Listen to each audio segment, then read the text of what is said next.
Tasha Ghouri was Love Island's first deaf contestant. Now, 2 years on, she's been using her platform to campaign for British Sign Language to be on the school curriculum and more representation of deaf accents on TV. She's also just released her debut novel, Hits Different.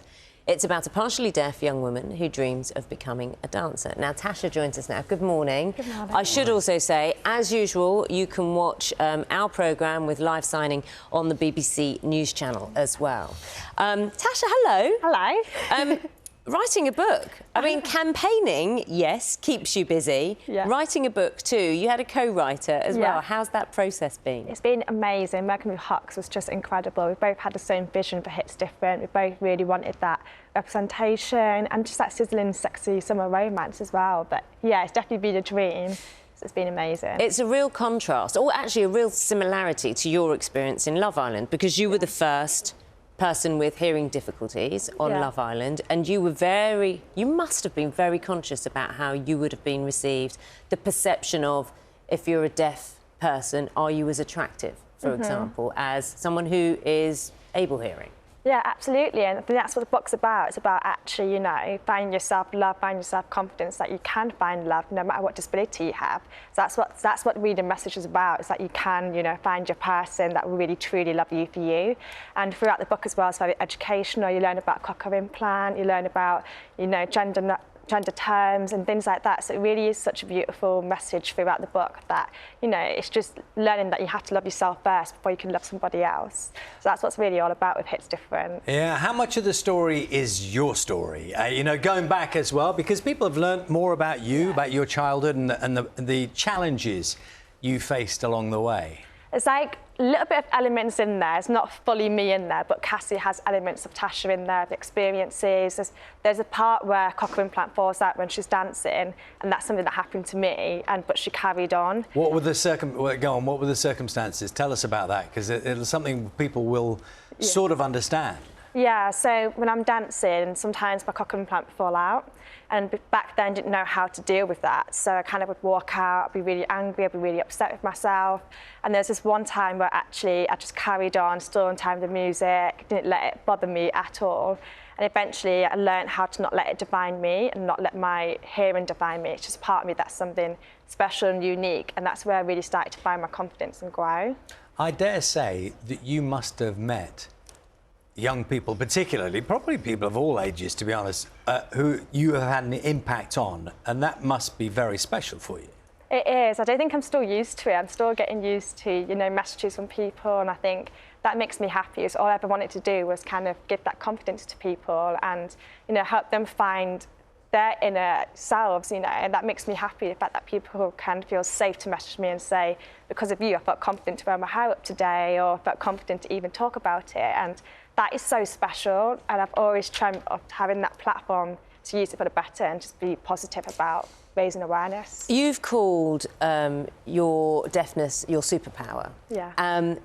But also, and that's empowering, as you've just said, but also there's a reality that at the end of the day, and I watch you and I'm making sure I enunciate clearly, but it's exhausting by the end of the day, having done a whole day of lip reading for you, and that needs to be acknowledged as well, doesn't it? Yeah, absolutely. I do talk about, you know, stuff like people with deafness do suffer with concentration fatigue, we do suffer with headaches, migraines. It may be different for everybody, but because we're lip reading every day, different voices, noisy environments, social events especially, very draining for me. After a red carpet, I'm literally like, whoa, I'm wiped out after all of that.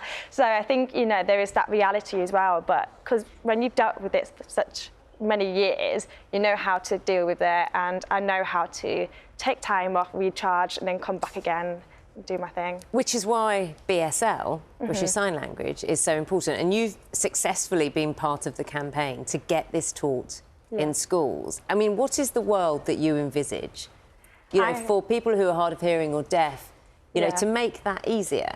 I envision British Sign Language becoming the norm, more like, you know, it's actually a language that everybody has in their pocket. I think, you know, it's great that it's happening now, but I wish that happened years back when I was at school, because I could have carried on with it, my friends could have learnt it, and it had been so beneficial. And I think I really hope people take this opportunity to learn BSL because it is a beautiful language and it's great to have with you because you will bump into someone that is deaf or hard of hearing that uses British Sign Language, and there's so many other disabilities that use it as well. Do you think that there is, because anecdotally, I think that a lot of people want to know sign language, that there is an interest in it. Do you think that's true? Yes, I think it's true, but I think it's taking that first step of learning it. Like, you know, you've got Google, you've got classes, you've got online classes. I think people are scared to take that first step of, OK, I need to learn it, because it's muscle memory. You do have to put time into it. You do have to do repetition and get it into your body. Well, I suppose in a way, because you know sign language, you're not the right person to ask, but fundamentally, how hard is it to learn? It's not hard. I learnt it. I was fluent in BSL when I was 5 years old. So that's me as a little toddler. And I was very, very fluent. No, I'm not as fluent now, but back then I could do it. It's my main language at the time. So it is easy to learn. It's just having to go back home, keep doing it, and keep going on to the next thing and keep working on it. One of the things when it comes to empowerment is your deaf voice. Now, you can explain this. I'm not being rude.